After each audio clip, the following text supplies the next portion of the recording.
Love అఫేర్ల మీద ప్రశ్నలు సంధించినప్పుడు నటీనటులు వెంటనే వాటిని దాటేస్తుంటారు. అవన్నీ ఒట్టి రూమర్లేనని సింపుల్గా తేల్చిపడేస్తారు.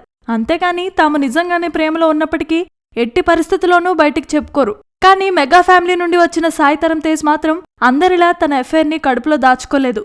తనను నిజంగానే ఓ భామని తిక్కగా ప్రేమించానంటూ స్వయంగా చెప్పాడు. ఆ అమ్మడి పేరు కూడా వెల్లడించారు. ఇంతకీ ఆమె ఎవరని అనుకుంటున్నారా?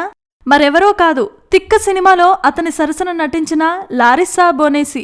విన్నర్ సినిమా ప్రమోషన్ కార్యక్రమంలో భాగంగా ఎడతెరిపి లేకుండా ఇంటర్వ్యూస్లో ఇస్తున్న సాయి తాజాగా ఈ విషయాన్ని చెప్పాడు.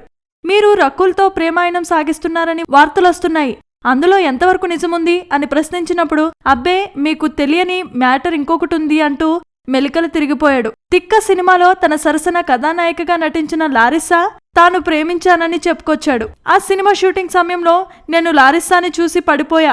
ఒకానొక సమయంలో ఆమెని ప్రపోజ్ కూడా చేశా, కానీ బాయ్ ఫ్రెండ్ ఉన్నాడని లారిస్సా చెప్పింది. ఆ జవాబు విని నేను చాలా నిరాశ చెందాను.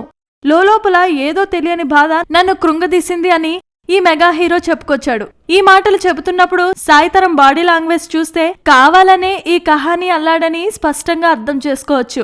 ఎంతైనా బ్రెజిల్ పిల్ల కదా, తాను చెప్పే ఈ స్టోరీని జోక్గా తీసుకుంటుందన్న ఉద్దేశంతో అల్లేశాడని చెప్పుకుంటున్నారు. Please subscribe. Hi, it's me Purna. Please subscribe.